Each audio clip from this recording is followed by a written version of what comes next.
আস্তে আস্তে হাঁটো। আমি দৌড় দিয়া চলে আসছি, খালি চেয়ার পাইলাম, বসে গেলাম। তুমি বুঝি আর খালি চেয়ার তোমার ভাগ্যে নসিব হলো না। কিছুক্ষণ পরে দেখা যায় কাসেম নানুতুবি রহমাতুল্লাহ আলাইহি এই পশ্চিম দিক থেকে আস্তে আস্তে কদম ফলে আসতেছে। আল্লাহ পয়গম্বর তাকায় দেখেন কাসেম আসতেছে। সবাই তাকাইলেন, দেখে কাসেম আসতেছে। সবাই খুশিতে আত্মহারা যে আল্লাহর পয়গম্বরের আশেক কাসেম নানুতুবি রহমাতুল্লাহ আলাইহি চলে আসছে।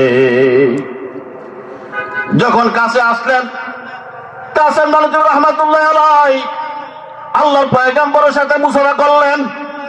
মুসাফা করার পরে আর হাত ছাড়লেন না। কয় কাসেম, তুমি চেয়ারে বসবে না, তুমি আমার বুকের সাথে বুক মিলাও, আমার কুরুতে বসে যাও। সুবহানাল্লাহ। কাকে বলে আশিকে রাসূল? কে হয় আশিকে রাসূল? দুল টক্কর পিড়ে তুমি আশিকে রাসূল হও, বাউল হয়ে আশিকে রাসূল হও। তোমাদের মতো শয়তান জগতে কেউ নাই। কথা ঠিক না ঠিক? তোমরা সাবধান হয়ে যাও, তোমরা দরদের আহ্বান করো।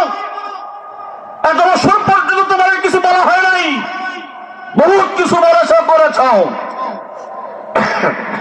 কিন্তু আলেমদের প্রতিবাদ না দেখে তোমাদের এমন কঠিন সাহস হয়ে গিয়েছে যে আল্লাহ সম্পর্কে মন্তব্য করো, আল কোরআনের অবব্যাখ্যা করো। যদি কোনো এমন দুর্বৃত্ত ধর্মদ্রোহী যদি কেউ আল্লাহকে নিয়ে কটূক্তি করে, কোরআনের অবব্যাখ্যা করে, অবমাননা করে, এটা বাংলার মুসলমান মেনে নেওয়ার কথা ঠিক না বেঠে?